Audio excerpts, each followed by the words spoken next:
wonder if she really wanted to win also just to show Sunny. Yeah, or just win, you know, compared to Sunny. Win Sunny is trying, Right, 'cause Gina she's is not trying to winning. kill Sunny because No, of, and do you think you're 5 addicted minutes of can gambling. change your entire life? She just wants to be better than me. Yeah. To That's get how money. Gina feels. Sunny was born 5 minutes earlier than Gina. 5 minutes. 300 seconds. It's something that Sunny would never let her forget. And that's why Gina thinks Sunny was mom's favorite, because in Korea, there is a Yeah, it's part hierarchy. of jealousy. And now every time Gina thinks about Sunny, she's reminded of that. I think everyone has this feeling, the feeling of, oh, if I did that one thing differently, how would my life be? If I studied harder, if I didn't miss that job interview, if I dated that guy, would my life be different? Okay, rather, if I didn't date that guy. That's a better one, okay? part Would of it look like jealousy. that? Gina knew what her life would look like.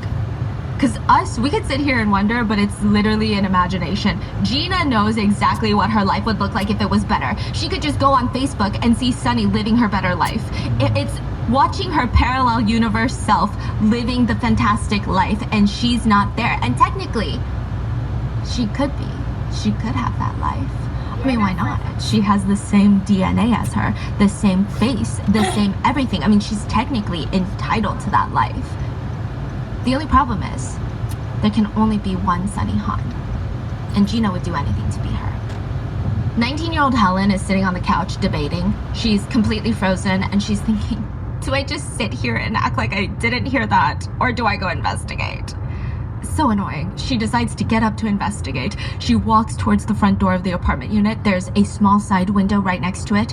She was just gonna quietly peek out and make sure it's nobody important, like one of her 4 other roommates. When they make eye contact, he sees her, and now it's too late. If she crouches down and tries to hide now, the man at the door is gonna know that someone is home and is pretending not to be home, which isn't illegal, it's just awkward.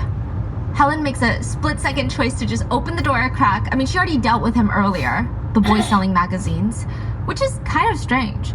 It's not like he came back a day ago to sell her a magazine. He came back an hour ago. But maybe he forgot he already came to this apartment unit, or maybe he really is desperate to sell these magazines. Who knows? All Helen knows is she does not want to answer this freaking door. Oh, hi. The same boy is holding a spread of magazines in his hand. Next to him, off to the side, is another boy. Just standing there. It's weird. Hi, are you interested in buying a magazine? She looks down at the copies of Vogue, Cosmopolitan. Do they not remember that they were literally here 55 minutes ago? Oh, no thank you, I'm alright. She's about to close the door when the hand catches it. Would anyone else, any of your roommates, be interested? Oh, we all share magazines, like so we are I very think close we're to fine. Tyson. Thank you, though. Helen's getting this weird feeling in her gut right now. I mean, normally magazine salespeople, they work alone. It's not a job that requires 2 people. It'd be a waste of time and resources to have 2 people going door to door. Why aren't they even just splitting up going door to door? And then the other guy, he's just standing there. He's not even holding magazines. And they came just an hour ago. Why would they come back unless they're not trying to sell magazines? They're trying to do something else. So Helen steps back, goes to close the door, but the man with the magazines quickly drops them, and both the 2 guys lunge forward, prevent her from closing the door. They force their way into the apartment. Helen's trying to run into the apartment to the room where she knows her other roommate is. The men chase her down, tackle her to the floor, pin her down on her stomach. She feels the weight of a man on top of her and the coldness on her left temple. There is a gun pressed up against her head. Shut the f up and sit down on the ground. If you shut the f up, you'll be all right. Mukhang bago yung ano. They start tying her hands face. together with a piece of plastic Looks twine like behind her back. They place a long strip of sticky duct tape over her mouth, and she can hear their conversations. I mean, she's looking for a way out, and she hears them talking, and it's so strange. It sounds like they're looking for someone. Initially, she thought it was a burglary. Then she thought maybe an essay. Then she thought, oh no, is it murder? But it sounds like it's not random. What the hell? I thought you said that she's home alone now. I don't know. How the hell am I supposed to know? There is another roommate. Are they looking for her? That other roommate had just gotten out the shower, and she hears Helen screaming her name, but she has no idea what's going on outside. She just screams back, "Come in!" She rushes to put her clothes on, and she's waiting for Helen to come in, but nothing is happening. She just stands there quietly listening, like, did I not hear her correctly? And instead of Helen, she hears 2 guys half whispering, half shouting, "Shut up, be quiet, get the tape. Where the hell is her roommate?" Helen's roommate starts freaking out. She rushes to grab her phone from the bed, runs back to the bathroom, barricades herself inside, and starts calling 911. She's freaking out. My roommate's being R-worded. There's a burglar. Please send someone quickly. Hurry.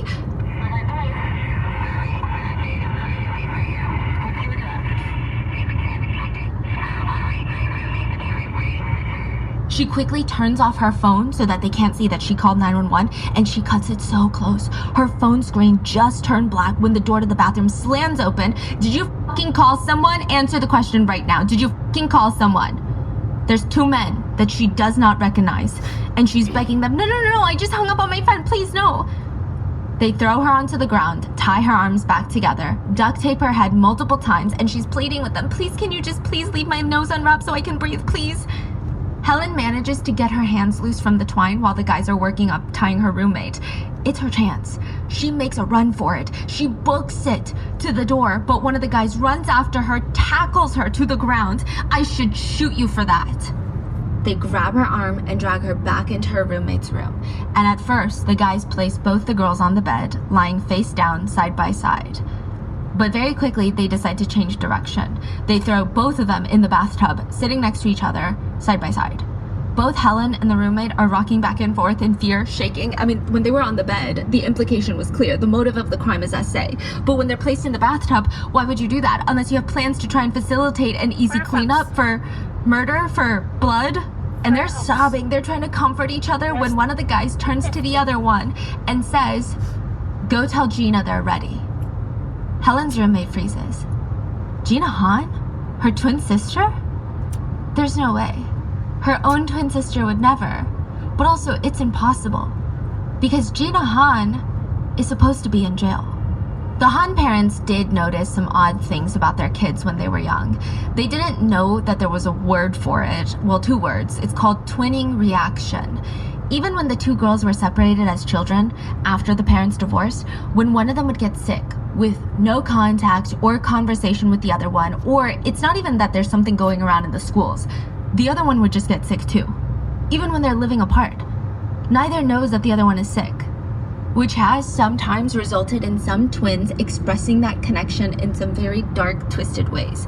One very fascinating observation that some psychologists have made, and I don't know if the research on this is sound, but they state that sometimes when twins feel immense anger and resentment towards their twin, they will self-harm.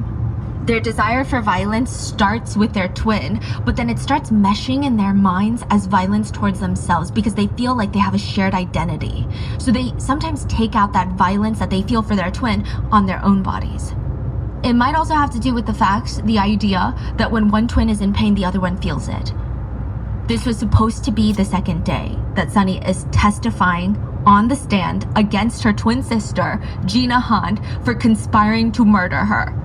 But when she gets on the stand, she's completely disoriented. She's slurring her words. She has no makeup on, which is fine. But the last time she testified, she's like full blazer, full face. This time she's in her nightgown. She looks spaced out, and for some reason she can only talk in this high-pitched whisper. And at times she opens her mouth like she wants to say something, but then she just freezes. And then it takes her a second to slowly close her mouth, and the whole courtroom is staring at her like, what is going on right now? On the stand, she's asked, you were late this morning, Sunny Hahn. Can you tell the court why? Right, so I told 2 people already what happened. Yesterday I had a big fight with my mom, and then I argued with my boyfriend, and he was just so rude, and then we ended up breaking up again. So what I did was I went to the drugstore and I bought 3 boxes of sleeping pills. Each box contains about 20-something pills. Why did you take the sleeping pills? I was angry, upset, and I wanted to self-exit. Miss Hahn, you're still under oath. You were late this morning. Could you tell me why? Okay. I told 2 people already. What happened was, yesterday I had a big fight with my mom, and then I argued with my boyfriend, and he was so rude, and then we just ended up breaking up again. So what I did was I went to the drugstore and bought 3 boxes of sleeping pills. Sunny had taken 35 sleeping pills and chugged beer until she blacked out. She was taken straight from the courtroom to the hospital. Even just getting her off the witness podium, it took 3 people to help her down. So if twinning reaction dictates that one twin feels the other's pain, then Gina should feel pain when Sunny is recovering in the ICU during the trial, right? Maybe not. Because this set of twins, they're so different from other twins. Maybe one falling apart does not mean the other is gonna fall apart. Maybe it's the opposite for the Han sisters. Kind of like vampires. Maybe when one is strong and thrives, the other must sacrifice for the other. They cannot both be happy and succeed. During the trial and even afterwards, Mrs. Han, their mom, came back into the picture, and she felt like this is my chance to step up and be the mom that I never was to my daughter. She couldn't even imagine what her daughter was going through in that moment. Through the trial, she helped her recover emotionally and mentally. She took care of her. She talked her through her emotions. So